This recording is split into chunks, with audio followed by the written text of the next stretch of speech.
All right, so I got a real good one here I wanted to share with you guys. And this involves a 2015 Dodge Durango RT with the 5.7, and the transmission is the ZF 8HP70.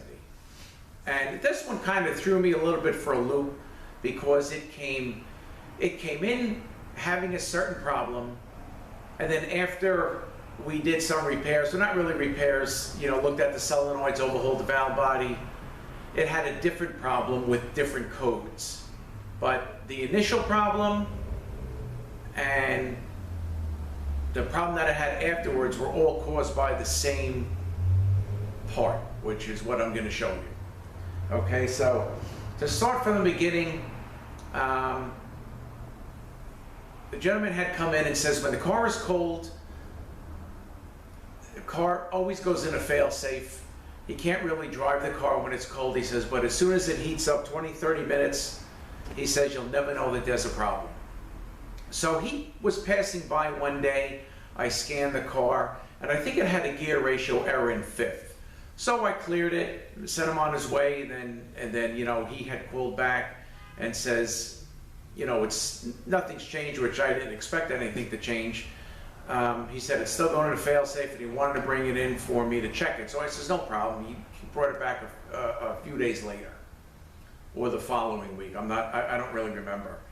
And I scanned it again. It had gear ratio error in second. So I thought, okay, we got a gear ratio error in fifth last week, and a gear ratio error in second now. So I said, leave it overnight. Leave it with me.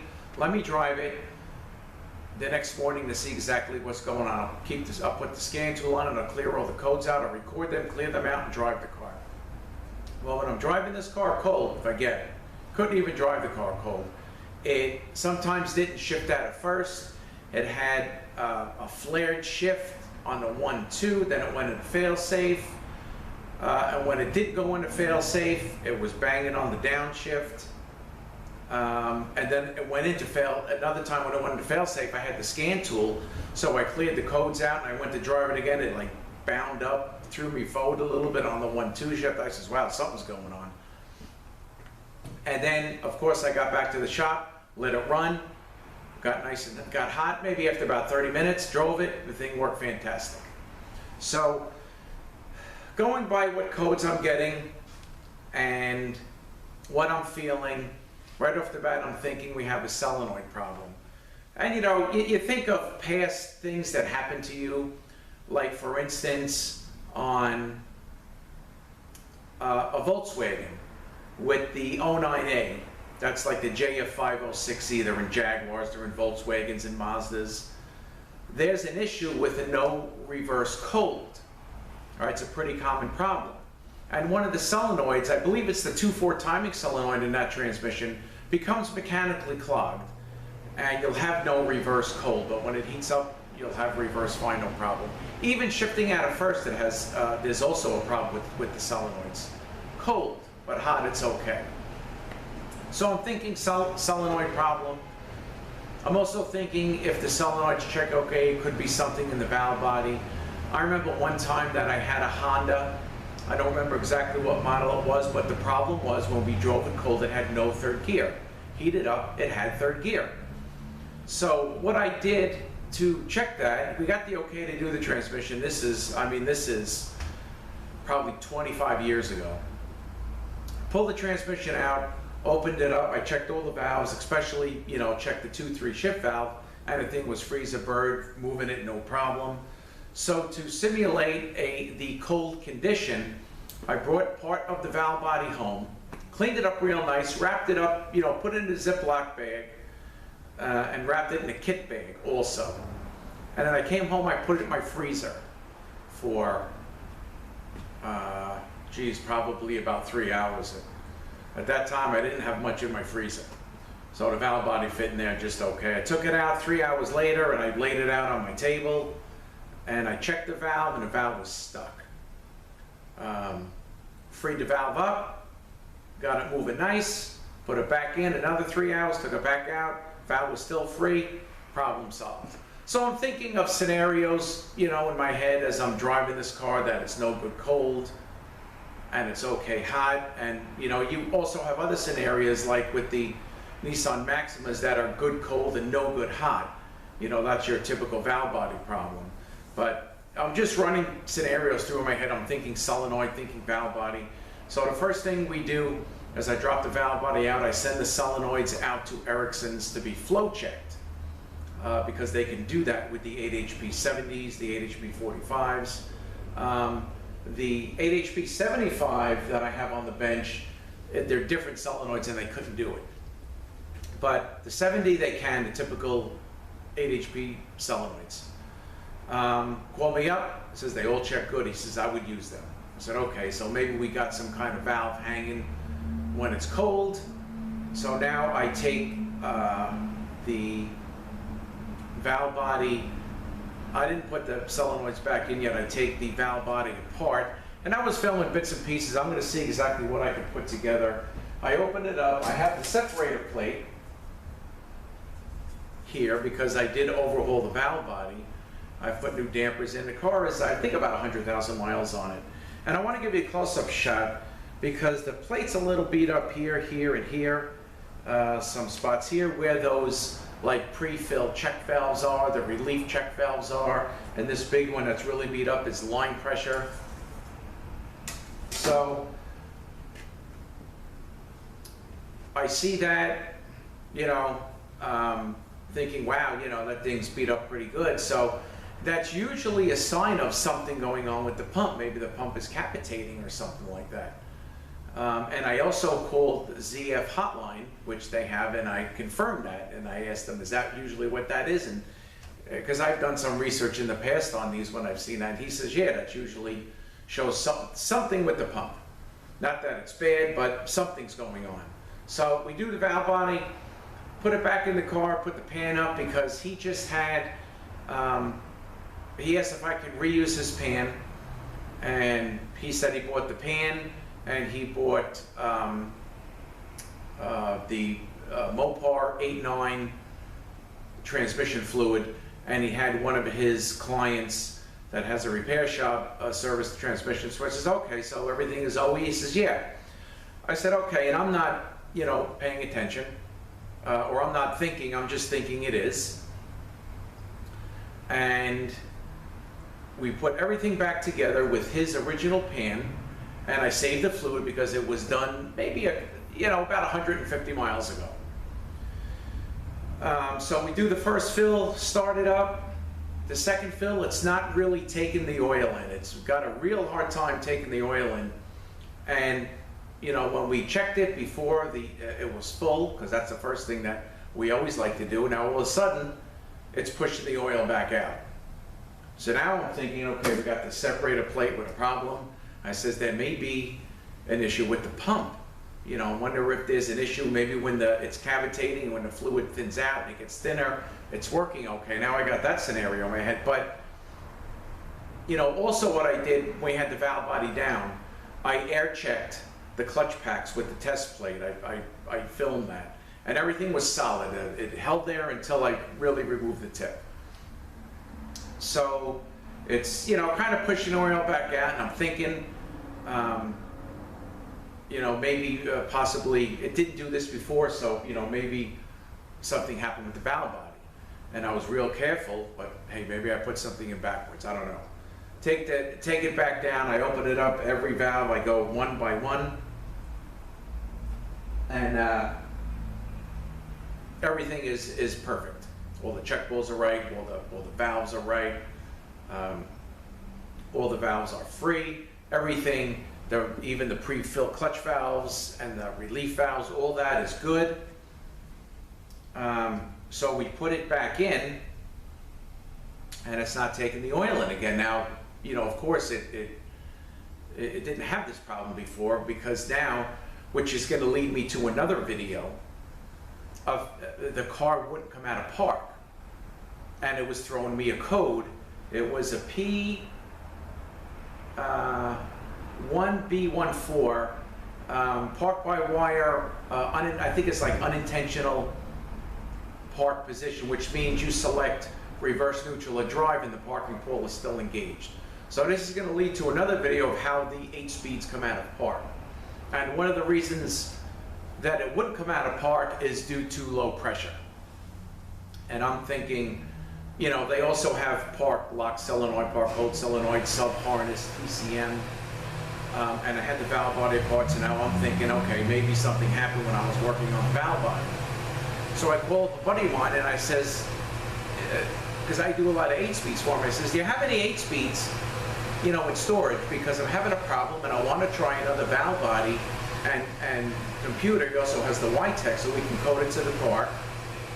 And I like to see what's going on, but I want to see if it's going to take the oil in. So he says, yeah, no problem. What year is it? It's a 15. Oh, I got a 14. Should be the same thing. He dropped it off to me. I took the valve body. You know, it was a reman valve body with solenoids and everything all together as one. I take it out. I put it right in the car. And I'm having the same problem. It's not taking the oil in. So I'm saying, well, you know, what the heck is going on? It's almost like there's a pump problem. But I didn't really want to condemn the transmission just yet, because this is, you know, big bucks. So, you know, we're thinking, I'm going back and forth with one of my techs here, and this guy is very good. He does general repair, he does transmission, and I run up by somebody else, and he says, you know what you got to do? He says, pop the vent off. Maybe the vent is clogged. So we popped the vent off, which we were kind of, you know, going back and forth, and we actually came across, but we didn't get around to yet. So he said the same thing. So okay, boom, we popped the vent off. We started up, boom, it sucks in 5 more quarts of oil. Thing comes out of the park, we're driving it. It's working good. So now, okay, we got a clogged vent here, but that shouldn't have anything to do with the way this thing was shifting. And with the new valve body, it actually worked good. We drove it in the morning cold, no problem. Okay, so now I'm thinking it's something with the valve body. I had my friend, the guy that brought me the transmission, also has the Y-Tech, so we flashed it to the car. You know, it is an exact same transmission. I have a 14 Durango with the same engine. The car actually started up, but we flashed it, you know, with the latest software. Drove it around, things working fine. Which is, when you see what the problem is, I don't know how that is possible. So, okay, so now, just to be sure, before I get this valve body, which is probably about $2,000, let's put the old one back, because it took the fluid in, and now we're still thinking clogged vent. It took the fluid in, and the thing drove okay. Dropped the valve body back out, put his original one back in. That I know the solenoids are good. I went through this valve body. I had it apart a couple of times, just to double and triple check, and everything was perfect. Put the valve body back in. It's pan up. It's taking the oil in. It's taking the oil in, but you know, it's still something looks off. We put we put his original valve body in, his pan back up that he had bought and had the guy do 150 miles ago. It is taking the oil in, and it's coming out of park, coming out of drive. That park bar wire code is not setting. It did take the oil in, and then I go to drive the car with the original valve body. With the solenoids were checked. You know, I put the new plate in, it did it. His pan is up. And it went back to doing the same thing. As soon as it hit second gear, boom, it's shifting all funny. Gear ratio error in second. And I'm thinking, okay, well, for sure, we're dealing with the bad valve body. But then we go to check the, 1 second, let me just put my lights back on here.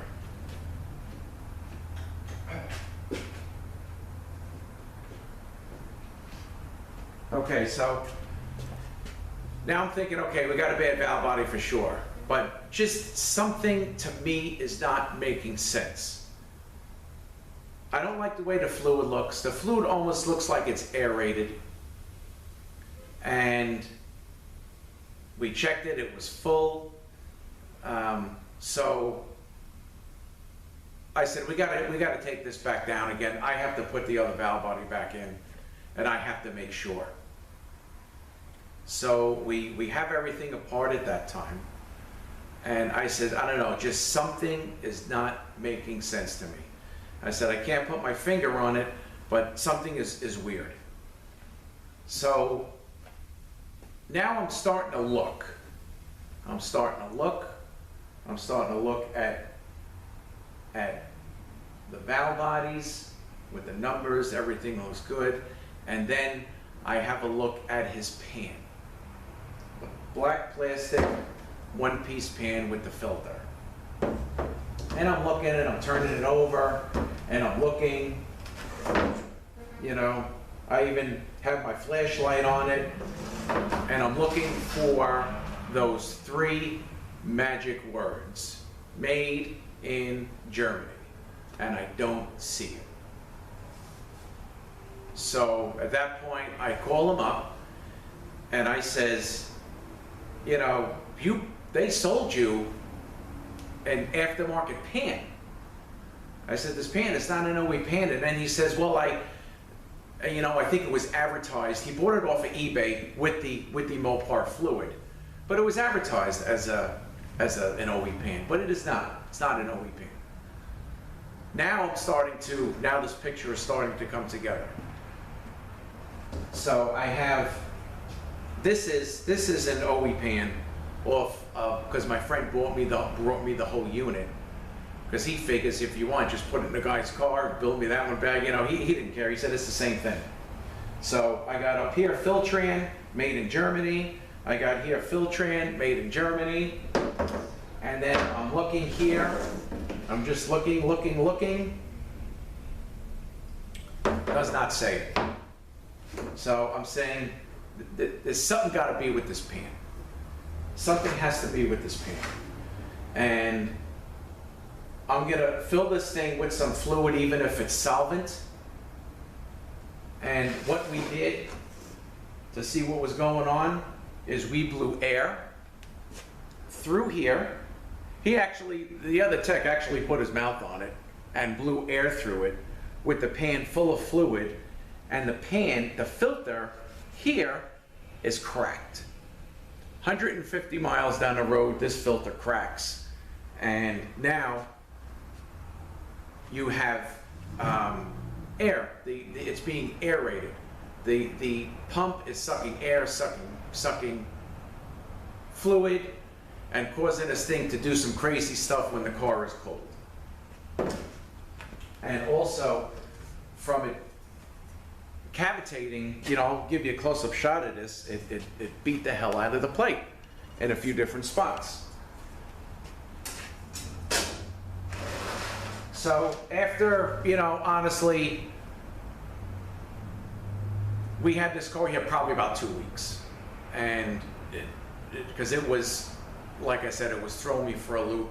And I didn't even think to look at the pan until something wasn't making sense to me. I said, something is wrong. I says, how can it be doing this and then have a completely different problem with completely different codes? It's not coming out of park. So that's when we started to look and found out there is an aftermarket pan. So what I want to do is I'm gonna put some, and you know, also as the pan sits in the car, this is the highest point. The pan actually is on a slight incline, all right, when it's actually installed. The way the transmission sits, it may be on a slight incline. So we're filling it through here. It's just above the pan rail is the fill. So we're filling it through here, and then it's got to get sucked up in here. But meanwhile, probably no fluid is here. It's getting aerated, pushing the fluid back out. It basically drove me crazy. But we finally got it. We figured it out. Once I seen that, I said, oh, okay, let's take a closer look at the pan. So what I want to do now is I want to get a little closer onto the pan, and I want to blow some air in here, and you'll see a huge leak right here in this corner. Okay, so let me, maybe I'll try to put like a bushing driver under here just so the fluid stays over there. And then I'll blow some air in it. So let me, and I want to get more on top of the pan. I'll keep it this way. I'll pick it up like this, and I'll get more on top of the pan so you can see the air that's coming out when I'll put very light air into here, try to use a rig, close it. All right, so let me get set up for that, and I will be right back. Okay, so I have the pan filled with solvent, and I'm gonna blow just a little bit of air through here, and of course you should see everything come out here, but watch in this corner, this is the filter here. That's the filter here, and watch in this corner here. All right, I'm gonna just try to seal it with the rag. Just a little bit I'm gonna use. I'm not even gonna use a lot because I don't want the stuff to splash all over the place. Okay. Here we go. Watch in the corner.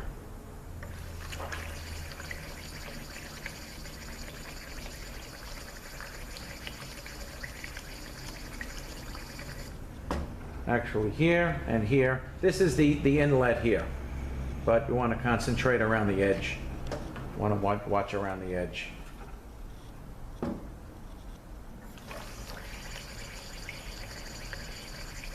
And there's the problem. Fan's got a major crack in it, the filter. So, totally drawing up a lot of air. So there is my problem. And I wanted to also give you a shot of the separator plate out of the valve body.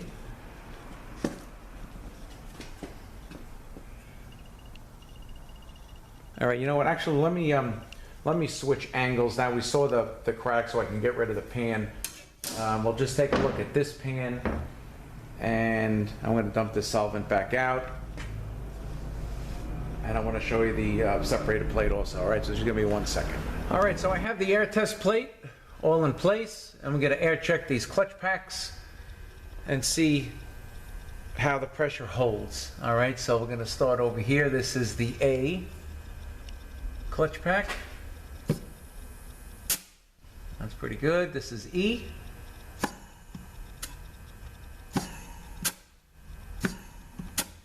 This is A.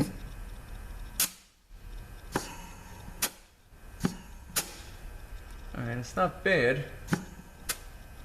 This is, let's see, that is C. This is B and D. All right, okay, so here is the separator plate that's out of the Durango, and again, right here, this thing is beat up pretty good, a little marked up here, here, and here. So all those check valves and pre-filled check valves, and this is the line pressure check valve, got beat up pretty good. So we got a new plate in there, and we have his, now his original valve body. The solenoids that we know are good. The car again has about 100,000 miles on it. And we have his OE pan. All right, this is the one I got from TransStar, and of course it's ZF. All right, we're going to talk about actually this pan. This is the one out of the transmission that my friend had lent me to run some tests. So again, up here, Filtran made in Germany, and Filtran made in Germany. And if you can see some of the differences, the magnets are different where they are placed. This has a green O-ring, black O-ring. And actually this pan is a little deeper than this one also. Which really is no big deal, It'll still work. But that's definitely something you have to look for if you're going to be buying these things off of eBay versus buying them from maybe the dealer. So let me just switch back. And I want to talk about these pans, but I'm going to have the camera back on me, so let me just switch again. Give me 1 second. All right, so from what I understand as far as the pans go, even though the transmission is in ZF 8HP70, it's in a Dodge, and that pan is, from what I understand, is different than a pan that may be on a BMW. Because when I had called my rep and I asked him, I said I have a 15 Dodge Dakota ZF 8HP70, do you have a pan? And he says, well, you know, they're a different part number between the Dodge and the BMWs. So he did have one. It was, you know, like a day or two out. So I did get it from him. And we actually have the new pan on the car because I wanted to get this thing done so I can drive it tomorrow morning cold. And then after it gets a little hot, a certain temperature, we want to just double check the fluid level, because these cars, and I'm sure BMWs and Range Rovers or whatever else, uses the 8-speed transmission. Just to let you know, they have a thermal element on the cooler line. So, you know, you basically fill it till it runs out, you start it again, fill it till it runs out again, and then you can move the shifter to fill the clutch packs and stuff like that. But these thermal elements probably open, I'm going to say about maybe 160 degrees Fahrenheit. And when the thermal element opens, it may actually suck up another liter of fluid. So you definitely want to check this thing. You know, what I do is right before we're going to open up the fill check plug to check it, you know, I touch the cooler lines on the other side of the thermal element to make sure the lines are hot. If the lines are hot, we know the fluid is flowing through the heat exchanger and back in, the element is open. But if you do it in the beginning, you touch the line to one side to the other side, one's cold, one's hot. It's not open yet. So it's important that get done when you are checking the fluid level. So you want to fill it till it runs out, start it, fill it till it runs out. You can engage the shifter, fill the clutch packs, maybe even drive it around, and then just check it again like a normal operating temperature when that thermal element opens. Okay, so I hope you guys enjoyed this. I thought this was a real nice one to share with you guys. And again, you know, Aftermarket Pan with these high-end transmissions, these high-end German transmissions, that is a 100% no-no. And of course, the client did not know, because it was advertised as a, I believe, an original pan. I think that's what he told me, but it is not. So whenever if you're going to buy these off of eBay to get a little better price, that's fine, no problem. Just open it up and make sure you see those 3 magic words, made in Germany. And if you don't see it, don't use it. I even had another guy, same deal, bought the stuff off of eBay. He had a Range Rover. This was a 6-speed. I says, let me see your pan. He brings the pan in, he brings the fluid in, and I look at the pan. It was an aftermarket pan. And I says, you know, I really don't want to do this because this pan is going to give you problems. I said, you should return it back to the guy or whatever you're going to do and bring me an OE pan, and I'd be happy to service the transmission for you, but I really don't want to use this because I know it's going to be a problem. So that's what he did. That was, you know, a little while ago, 4 months ago. All right, so I guess that's about it. And again, I hope you guys enjoyed this. I thought it was some good information. And now this is going to lead me to another video, which is how these 8 speeds come out apart. So I have an 8-speed case here. I have the valve body. I didn't put it back into the transmission that my buddy brought me. So I still have the valve body out, so we can look at that. There's, you know, the 2 solenoids are involved. There's actually a park release valve in the valve body that feeds one of the solenoids line pressure and it pulls it. So, you know, I can show you that. We'll do another video on how these 8 speeds come out apart. All right, so I think that is about it. be careful out there with these pans. If you choose to service your transmission, please, you know, make sure you see what you see on there, Filtran. Even if it's, you know, I wouldn't use anything but that. You know, if they say, well, you know, it's from a German company, this and that, but, you know, if it doesn't say made in Germany, I honestly wouldn't use it. All right, so thank you guys for watching. We're going to pick it up again with, I guess you could say maybe part 2 with the 8-speed valve body and the case and how these things come out of park. So we're going to do this one week, we'll do the other one the next week, and I'll see you next one.